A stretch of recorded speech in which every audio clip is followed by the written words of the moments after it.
Kembali jemaat Tuhan yang kekasih.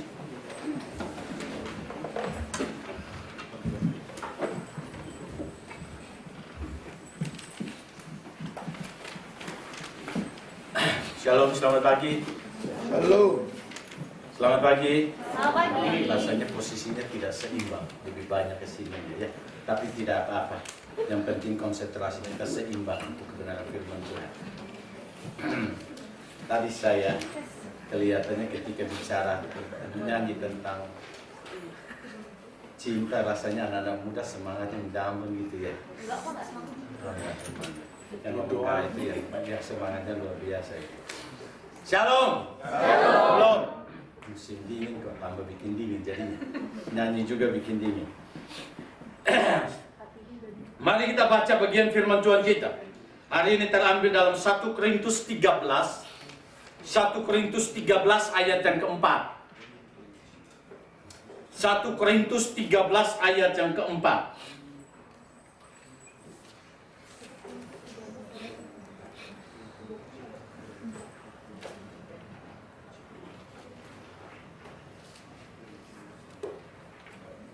Satu Korintus 13 ayat yang keempat. 1 Korintus 13 ayat 4. Mari kita baca sama-sama 1, 2, 3. Karena itu, kasih itu sabar, kasih itu murah hati, ia tidak cemburu, ia tidak memegahkan diri, dan tidak sombong. Kita lanjutkan dengan Mazmur 103 ayat yang ke-8. Mazmur 103 ayat yang ke-8. Jangan buka dari Kejadian, tidak akan dapat. Apalagi buka dari Wahyu. Setelah Wahyu itu kamu, peta dan kamus. Mazmur 103 ayat yang ke-8. 1, 2, 3. Tuhan adalah penyayang dan pengasih, panjang sabar dan berlimpah kasih setia. Kita loncat lagi. Pengkhotbah pasal yang ke-10 ayat yang ke-4. Tidak tahu pengkhotbah di mana. Yang Pengkhotbah 10 ayat yang ke-4.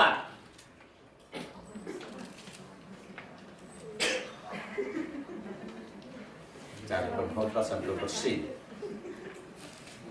Pengkhotbah 10 ayat 4. Mari kita baca sama-sama. 1, 2, 3. Jika amarah penguasa menimpa engkau, janganlah meninggalkan tempatmu, karena kesabaran mencegah kesalahan besar.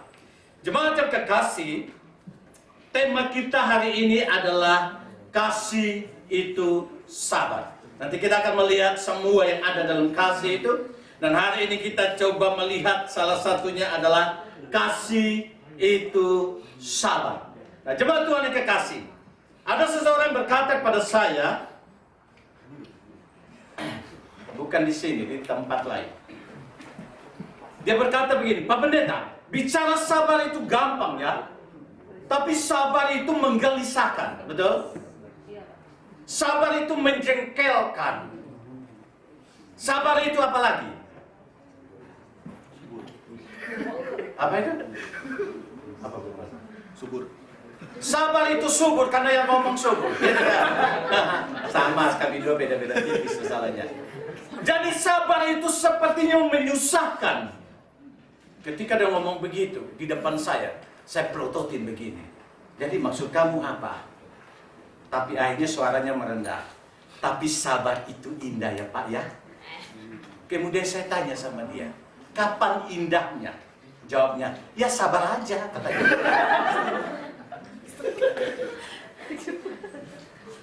Jadi sabar aja, nunggu saja. Idenya. Nah, jemaat Tuhan yang kekasih, 1 Korintus 13 ini memiliki penekanan penting adalah kasih. Dan 1 Korintus 13 membelah 1 Korintus 12 dan 1 Korintus 14. Betul? Iyalah, sebelum 12 ke 14 kan harus 13. Tapi maksud saya bukan itu. Karena nenek-nenek pun tahu itu. Tapi maksudnya adalah 1 Korintus 12 berbicara tentang karunia. 1 Korintus 14 berbicara tentang karunia.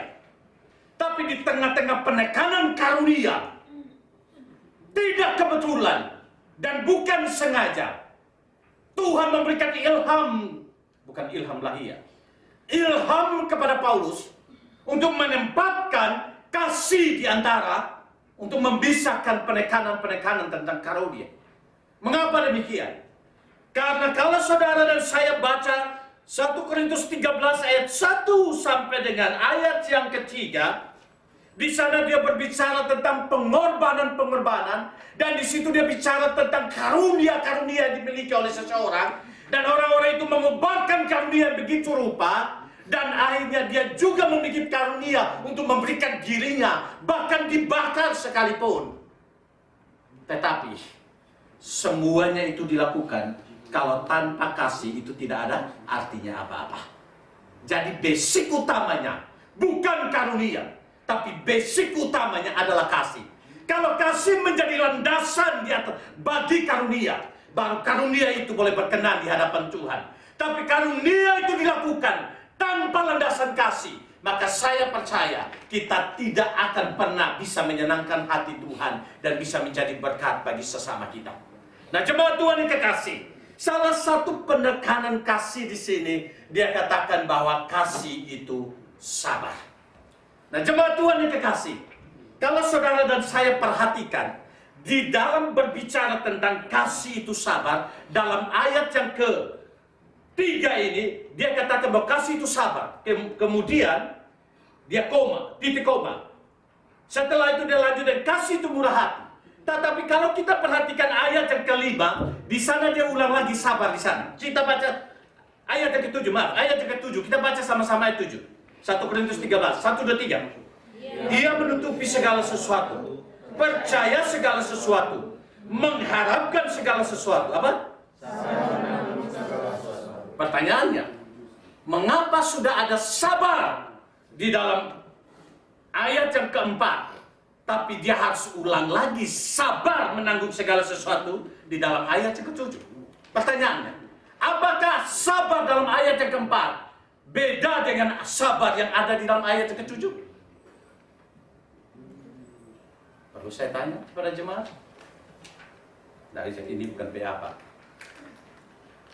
Sabar di dalam ayat yang ke-4 dan sabar di dalam ayat yang ke-7 adalah sabar yang kelihatannya sama, tetapi sebenarnya berbeda. Itu indahnya kalau kita belajar bahasa aslinya. Karena dalam bahasa Indonesia semuanya sabar. Sabar dalam susah sukamu, sabar itu ada batasnya, gitu kan? Bukan itu maksudnya. Sabar dalam susah sukamu, semuanya sabar. Tapi mari kita melihat bahasa Yunani menggunakan dua kata yang berbeda. Karena sabar di dalam bahasa Yunani itu sebenarnya memiliki dua pengertian yang berbeda. Sabar ayat yang ke-4 itu adalah kata yang dipakai adalah kata mikrotomia. Sedangkan sabar dalam ayat yang ke-7, sabar menanggung segala sesuatu, dia tidak memakai mikrotomia, tapi kata yang dipakai adalah hupomone. Jauh sekali bukan? Kalau diabolos, bahasa Ibrani, bahasa apa itu? Setan di dalam bahasa Yunani-nya diabolos, dengan setan dalam bahasa Batak sibolis masih agak mirip. Betul ya? Tapi walaupun di sini sama-sama sabar, tetapi mikrotomia dengan hupomone itu beda. Nah, bedanya di mana itu, Pak? Bedanya adalah begini. Sabar dalam ayat yang ke-4, mikrotomia itu ditujukan kepada sabar terhadap manusia, kepada sesama. Sedangkan sabar dalam ayat yang ke-7, kata hupomone, itu ditujukan kepada situasi atau keadaan. Jadi kalau saudara perhatikan di dalam Alkitab, ketika dia berbicara tentang sabar terhadap sesama, maka dia tidak pakai hupomone, tapi dia pakai kata mikrotomia. Dan ketika dia bicara tentang situasi, contohnya, petani sabar menantikan hasil panen. Kata yang dipakai bukan mikrotomia, tapi kata yang dipakai adalah apa? Di belakang hipomone, di depan mikrotomia. Yang benarnya mana? Petani menantikan hasil panen. Kata yang dipakai bukan mikrotomia tapi hipomone, karena itu berkaitan dengan keadaan atau situasi. Nah, jemaat Tuhan yang kekasih, saya tidak menjelaskan hipomone hari ini karena tema kita bukan sabar menanggung segala sesuatu, tetapi tema kita sabar di sini adalah sabar terhadap sesama kita. Dan saya mau katakan, mengapa itu ditempatkan pada hal yang pertama? Karena itu susah. Sabar terhadap situasi mungkin masih bisa, tapi sabar terhadap sesama mungkin apa? Yang jawab susah bukan saya. Nah, begitu ya. Nah, jemaat Tuhan yang kekasih, istilah mikrotomia atau sabar di sini dari dua kata yang digabung menjadi mikrotomia, yaitu kata mikro dan kata tomia. Kata mikro itu artinya panjang, kata tomia itu artinya marah. Kalau digabung jadi apa? Panjang marah, berarti marahnya panjang. Bukan itu maksudnya. Kalau digabung pengertiannya adalah dia membutuhkan waktu yang panjang baru dia bisa marah. Dia membutuhkan waktu yang panjang baru dia bisa marah. Nah, jemaat Tuhan yang kekasih, itu artinya sabar terhadap sesama. Nah, mengapa kasih di dalamnya menekankan tentang kesabaran terhadap sesama? Kita tidak perlu cepat marah, tapi kita harus membutuhkan waktu yang panjang baru bisa marah. Oleh karena kita melihat, bicara tentang sabar, hal yang pertama yang perlu kita lihat adalah sabar adalah karakter Allah itu sendiri. Hal yang pertama yang perlu kita lihat adalah sabar adalah karakter Allah. Mari kita lihat di dalam Mazmur 103 ayat yang ke-8. Mazmur 103 ayat yang ke-8. Mari kita baca sama-sama. Mazmur 103 ayat 8.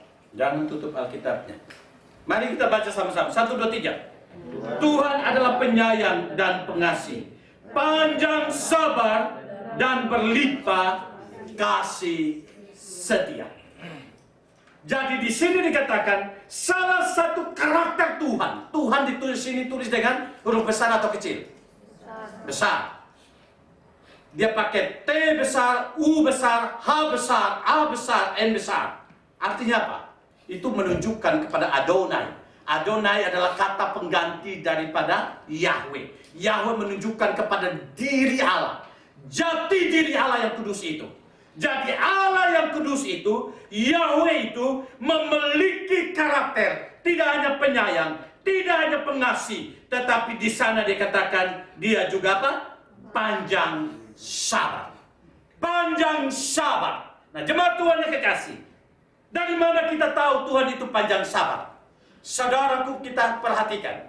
Dalam kisah Nuh, dikatakan bahwa Kejadian pasal yang ke-6, dikatakan bahwa kecenderungan hati manusia membuahkan kejahatan semata-mata. Maka Allah menyesal.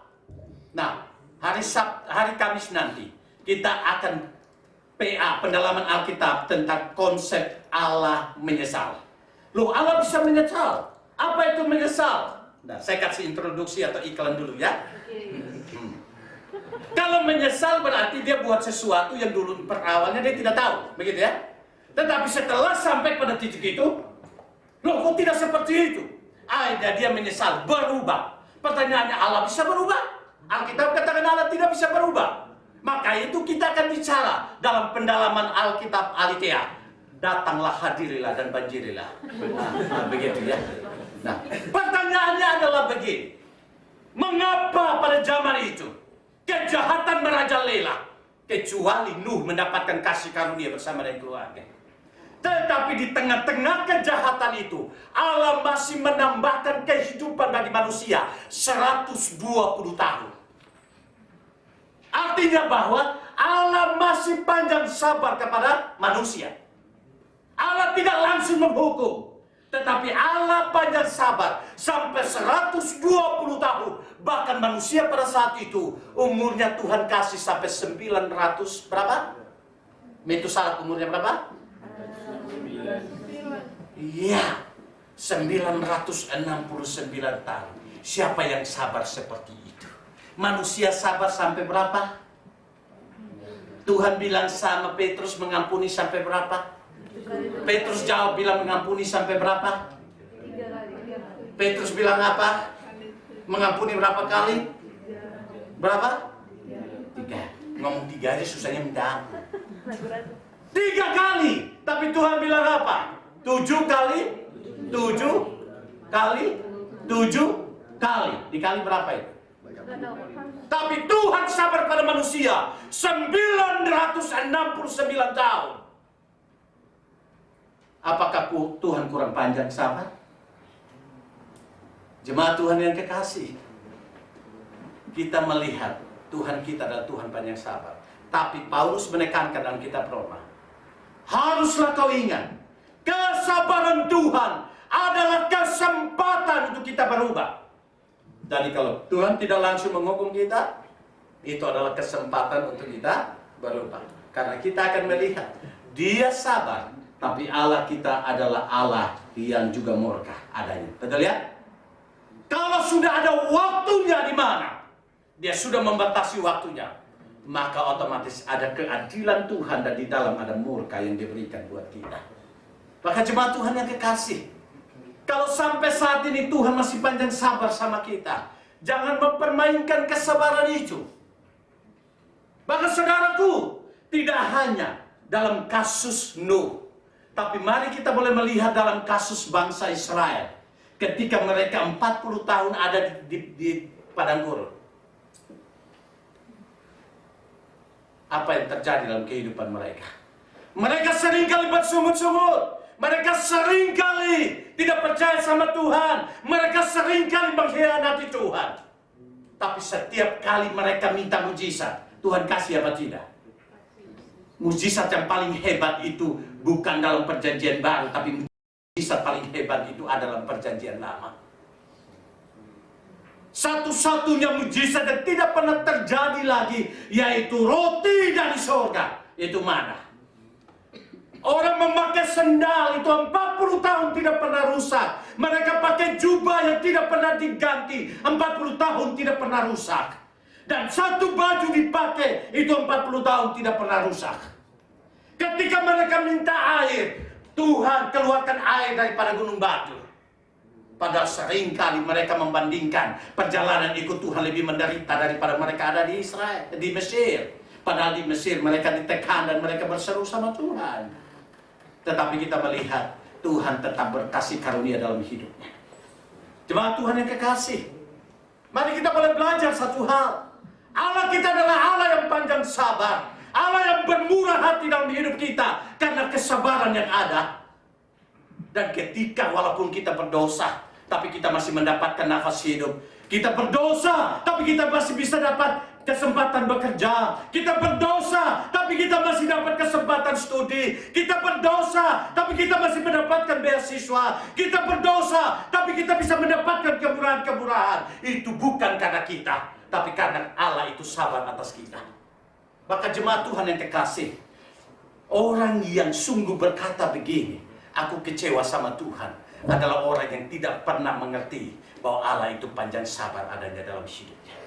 Saudaraku, sebenarnya kita yang berdosa kepada Allah memiliki status sebagai orang-orang durhaka. Roma pasal 5 ayat 6 bicara tentang itu. Kita semua adalah orang-orang durhaka. Istilah durhaka ditujukan pada siapa?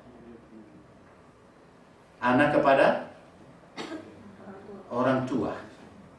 Mengapa istilah durhaka ditujukan anak pada orang tua? Karena orang tua yang melahirkan anak itu. Betul ya?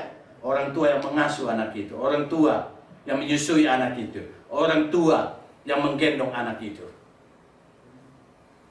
Dan ketika dia sudah menunjukkan kasih setianya, tapi anak ini berbalik untuk mengkhianati orang tua, dia adalah anak durhaka.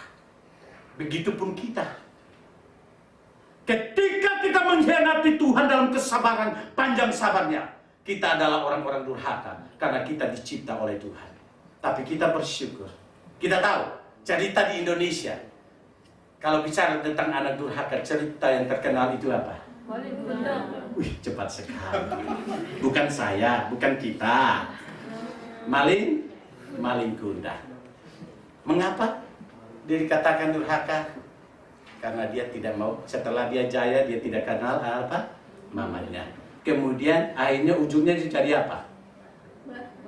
Jadi batu. Kenapa dia jadi batu? Mamanya kutuk dia jadi batu. Bersyukur Allah kita tidak seperti mamanya maling kundang.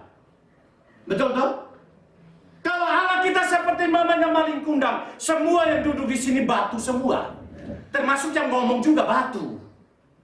Jadi kita semua batu kalau Tuhan itu tidak panjang sabar sama kita. Amin itu. Tapi kita bersyukur Tuhan kita panjang sabar. Maka saya mau katakan buat kita, kalau kita mengalami pergumulan saat ini, dan sepertinya kondisi ini kita tidak terima, jangan berkata Tuhan tidak baik buat kita. Mari kita mengevaluasi, mungkin kita tidak baik. Tetapi kalau Tuhan masih mengizinkan kesempatan buat kita sampai saat ini, itu karena panjang sabarnya Tuhan. Maka kita bersyukur punya Allah yang panjang sabar. Nah, jemaat Tuhan yang kekasih dalam Tuhan Yesus Kristus, Allah yang panjang sabar ini tidak hanya mau supaya karakter panjang sabar itu hanya untuk dia. Tetapi poin yang kedua, mengapa kasih harus mendasar memiliki, menekankan tentang sabar itu di dalamnya. Dan sabar itu harus ditujukan kepada sesama kita. Oleh karena Tuhan yang memiliki karakter sebagai pribadi yang sabar, Dia mau supaya umat yang mengasihinya pun boleh memiliki karakter sabar itu sendiri. Maka, yang kedua, sabar tidak hanya menjadi karakter Allah, tapi yang kedua, sabar adalah hasil daripada buah roh itu sendiri. Sabar itu adalah buah roh. Coba baca Galatia 5 ayat 22.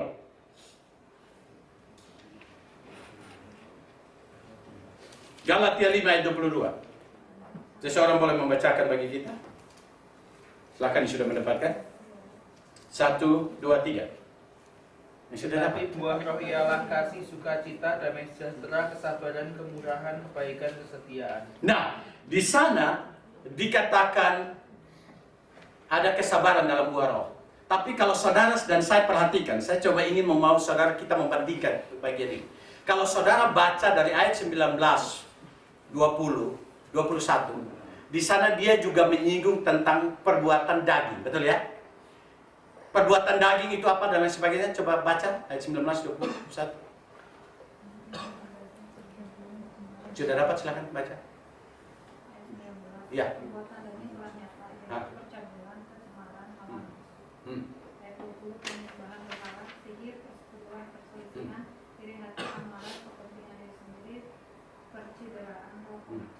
Kedengkian, kemarahan, pesta-pora dan sebagainya. Kita terhadap semuanya itu kuperingatkan kamu seperti yang telah kubuat dahulu, bahwa barang siapa melakukan hal-hal yang demikian, dia tidak akan mendapat bagian dalam kerajaan Allah. Oke, stop di situ. Mari kita membandingkan ayat 19 sampai 21 dengan ayat 23, 22. Di sana ketika dia berbicara tentang masalah daging, dia tidak mengatakan itu buah dari daging. Tapi dia berbicara itu perbuatan daging, betul.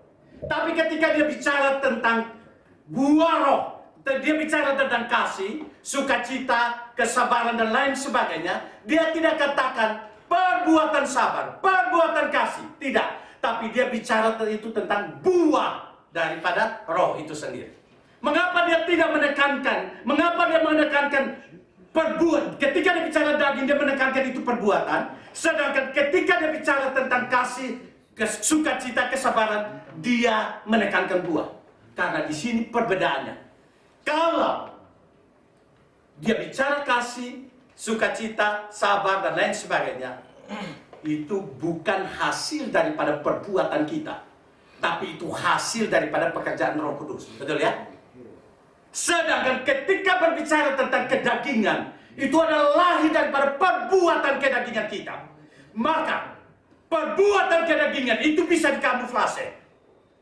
Tetapi buah roh itu tidak bisa dimanipulasi. Buah roh, kasih, sukacita, dan lain sebagainya, termasuk kesabaran, itu semua adalah hasil yang lahir daripada Roh Kudus. Maka orang yang sungguh-sungguh Roh Kudus tinggal di dalamnya, dalam proses perkenanan Tuhan, dia akan menghasilkan semuanya itu. Salah satunya adalah kesabaran itu sendiri. Maka kesabaran, kasih, sukacita, kesabaran itu tidak bisa dibuat-buat. Kalau dibuat-buat dalam jangka waktu tertentu, pasti hasil ujungnya muncul. Tetapi kedagingan itu memang lahir, dan itu nempel pada kedagingan kita, maka itu lahir dalam perbuatan kita semata-mata. Maka Kejadian pasal 6 dikatakan apa? Kecenderungan hati manusia membuahkan kejahatan semata-mata. Karena di sana itu otomatis keluar di dalam setiap tindakan-tindakan kita. Walaupun kadang kita tidak mengingininya. Paulus katakan dalam Roma pasal 9, dia katakan begini. Pasal 7, maaf. Dia katakan, aku ingin melakukan yang baik, tetapi yang jahat itu ada padaku. Dan itu muncul dalam perbuatannya. Nah, jemaat Tuhan dikasih. Maka di sini kita melihat mengapa Roh Kudus menghasilkan kesabaran dalam hidup kita. Jawabannya adalah kalau orang Kristen tidak memiliki kesabaran dengan sesamanya, maka orang Kristen tidak pernah memiliki nilai lebih daripada dunia ini. Amin itu. Kalau orang Kristen tidak memiliki kesabaran terhadap sesamanya dalam hubungan satu dengan yang lain, maka tidak ada nilai yang bisa kita tawarkan kepada dunia ini bahwa kekristenan memiliki nilai lebih.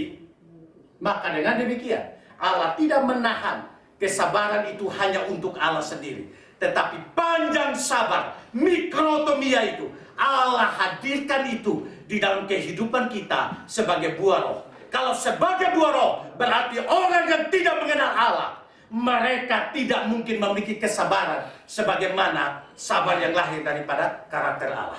Mungkin saudara dan saya berkata begini, kalau kita orang Kristen dibanding dengan orang Jepang, kelihatannya orang Jepang lebih sabar daripada kita Kristen orang Indonesia. Betul kan? Kelihatannya seperti itu. Kenapa? Karena kalau kita jalan senggol sedikit, tidak tahu siapa yang salah. Gomenasai, betul ya? Tidak tahu siapa dia, tidak cari dulu siapa yang salah, begitu ya? Tapi kalau orang Indonesia apa? Kesenggol sedikit, mata lu di mana ya? Betul? Mata lu di mana? Begitu ya? Tanya orang Jepang apa? Gomenasai. Siapa yang lebih sabar? Saya pikir tidak ada seperti itu di sini ya. Tapi di tempat lain itu ada. Tapi saudaraku, apakah benar seperti itu? Saya mau katakan satu hal. Sabar yang lahir daripada budaya itu akan ada hanya dalam budaya tertentu. Tapi ketika dia berpindah dalam budaya yang lain, belum tentu dia bisa mempertahankan kesabaran itu. Saya kan pernah katakan dari minggu ini, saya pernah bertemu dengan beberapa orang Jepang. Dan dia pernah menyetir, itu di daerah Nagoya. Waktu itu saya bersama dengan Pak Rindu, bersama dengan orang Jepang ini. Tidak perlu saya sebutkan namanya. Dia yang nyetir. Ketika di depan kami ada mobil yang ada lambang Ojisang itu. Pakai Ojisang supaya kelihatan kita di Jepang. Dia perlahan sekali, saya kaget. Dia langsung. Saya dalam hati, bisa asuransi. Orang ini pasti bisa nuntut asuransi kaget ini. Akhirnya Ojisang itu minggir. Kemudian lewat. Kemudian saya tanya sama dia, kenapa kamu klakson seperti itu? Indonesian style, katanya. Ternyata dia lama di Kalimantan Barat. Istrinya orang Indonesia, tidak perlu ditanyakan suku mana. Indonesian style. Ada juga seorang abad pun begitu. Orang Jepang, ketika jalan tol, saya juga ada mobil itu. Ketika salju, kemudian biasanya salju kan ada mobil kuning itu ya, yang jalan di depan itu. Dia peringatkan perlahan-lahan. Ternyata orang Jepang itu begini. Ini nih yang menghambat ini, buang waktu ini. Pertanyaannya,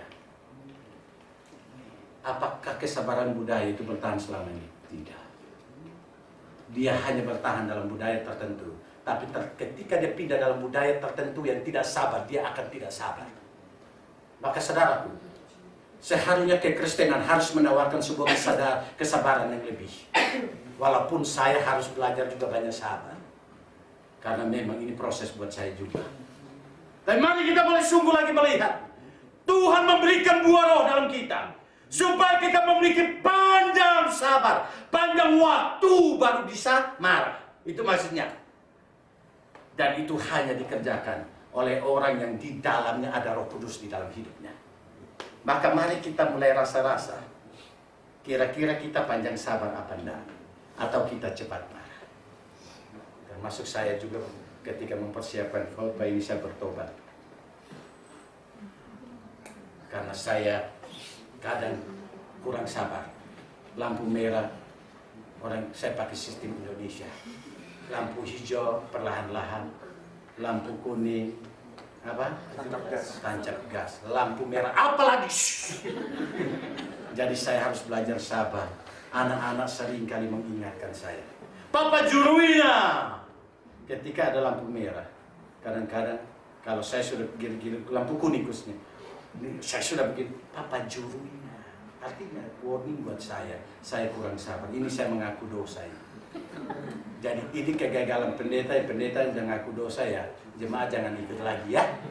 Yang suka pakai mobil itu ya. Rasa-rasa juga kita ya.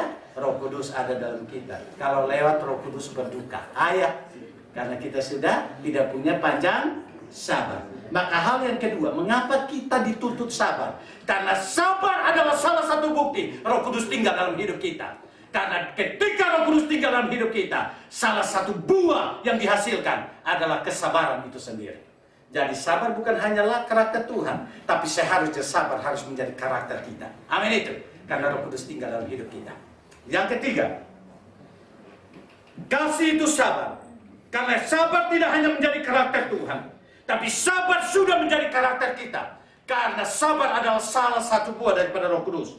Maka yang ketiga yang kita lihat lagi adalah kasih itu sabar. Oleh karena ketika sabar itu sudah menjadi karakter kita, maka sabar itu akan membawa kita menjadi pemenang dalam hidup kita. Membawa kita menjadi pemenang. Kita baca tadi Pengkhotbah pasal yang ke-10 ayat 4. Kita baca sekali lagi. Pengkhotbah 10 ayat 4. Mari kita baca sekali lagi. 1, 2, 3. Wah, hilang pengkhotbahnya. Pengkhotbah 10 ayat 4. 1, belum dihitung 1, 2, 3. Tadi saya sudah hitung 1, 2, 3. Sekarang lagi hitung 1, 2, 3. 1, 2, 3. Jika amarah penguasa menimpa engkau, janganlah meninggalkan tempatmu. Karena kesabaran mencegah kesalahan besar. Jadi di sini dia mengatakan, kalau kita sabar, maka pasti kita menang.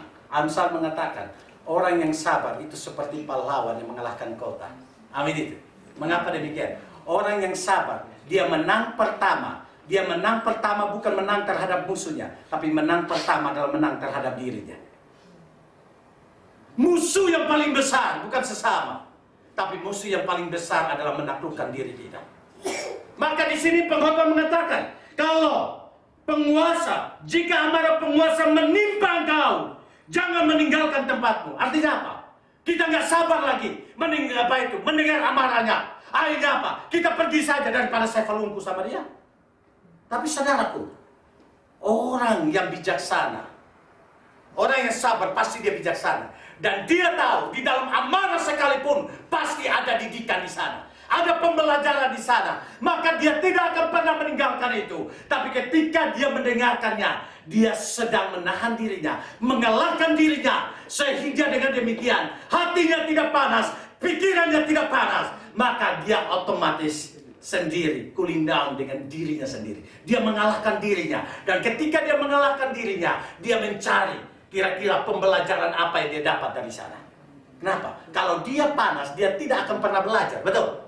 Tetapi kalau dia panas, dia akan membalas. Dan pembalasan itu kadang lebih kencang daripada awalnya yang diterima. Amarah yang diterima. Betul toh? Kan saya sudah bilang di sini. Pembalasan itu kan lebih kencang. Orang bilang begini, anjing lebih besarnya apa? Anjing dulu. Ya, kan lebih kencang gitu kan. Kalau orang tampar begini, kadang-kadang orang tatal. Cuma Tuhan yang kekasih. Tetapi kalau kita menguasai diri, maka yang pertama adalah kita menang terhadap diri kita sendiri.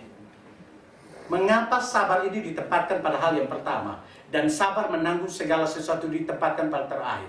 Oleh karena ketika kita sabar terhadap situasi kadang tidak menyerang kita. Tapi ketika kita sabar terhadap sesama, kadang sesama menyerang kita, sesama menjatuhkan kita, sesama memfitnah kita, itu bisa saja terjadi. Dan itu langsung menyerang harga diri kita. Dan hal yang sangat sensitif dalam diri kita adalah harga diri itu sendiri. Betul ya? Siapa di sini yang rela mau ditolak? Tolak itu sakit. Betul? Maka jemaat Tuhan yang kekasih, karena penolakan itu berkaitan dengan harga diri. Dan harga diri inilah orang bisa berjuang habis-habisan hanya untuk harga diri. Pertanyaan saya, mengapa orang mau kaya lebih banyak padahal sudah kaya mau lebih kaya lagi?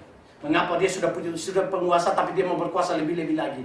Hanya satu, mencari hormat itu sendiri. Betul? Dan hormat itu berkaitan dengan harga diri. Dan kalau saudara singgung itu meledak jadinya. Padahal dari sebut penyadapan pun, itu jadi penyadapan jadinya. Saya tidak tahu ya, saya nggak politik lah. Tetapi kadang-kadang itu digeser sampai kepada masalah harga diri. Hormat itu sendiri. Karena itu sesuatu yang sensitif.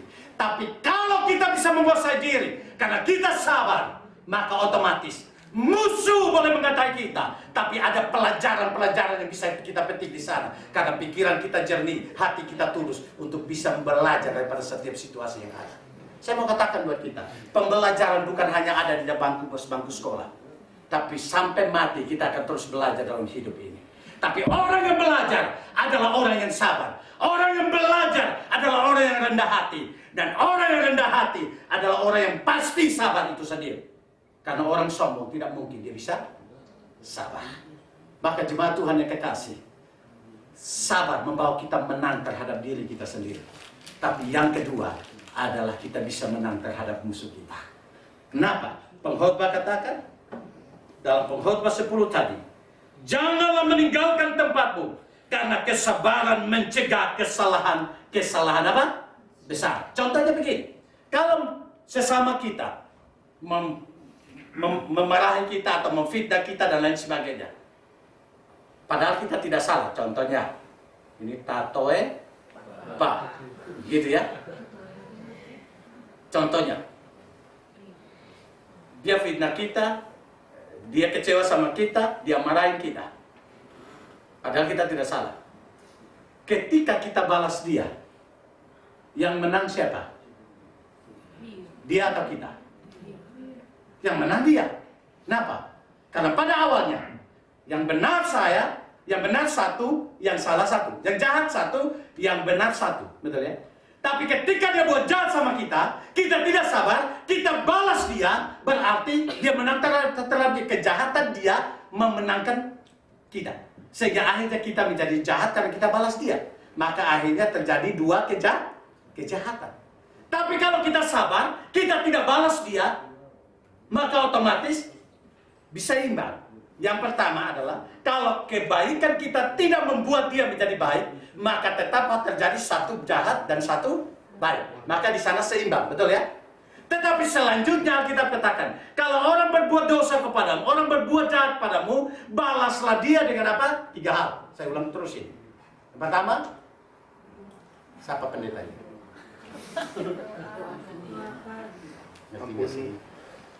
Yang pertama apa? Doa. Yang kedua? Ampuni dia. Yang ketiga?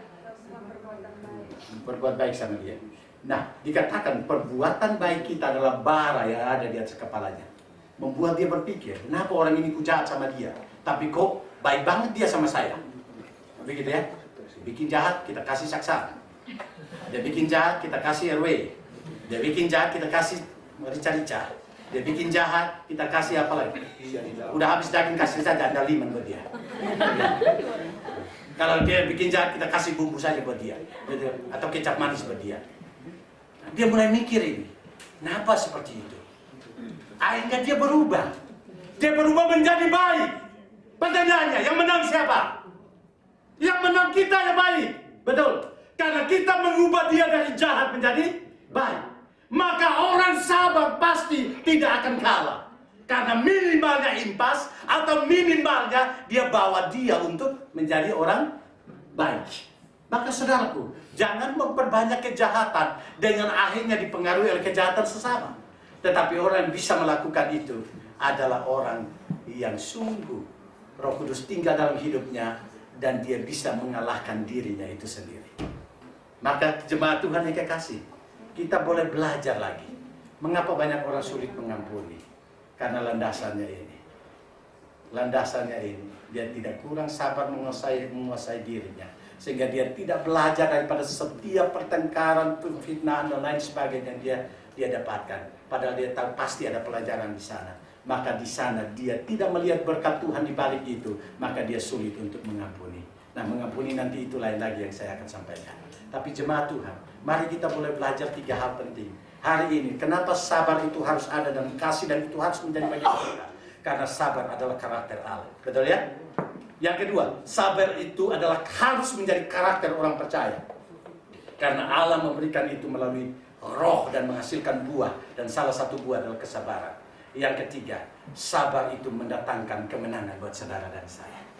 Saya tutup dengan satu pernyataan begini. Saudara dan saya tahu Alkitab itu, firman Allah itu kekal, bukan? Semua setuju Alkitab itu kekal? Firman Tuhan itu kekal? Karena Alkitab katakan rumput menjadi kering, bunga menjadi layu. Tapi perkataan firman Allah kekal, bukan? Saudara percaya bahwa firman Allah itu tidak berubah? Saudara percaya bahwa firman Allah itu tidak gagal?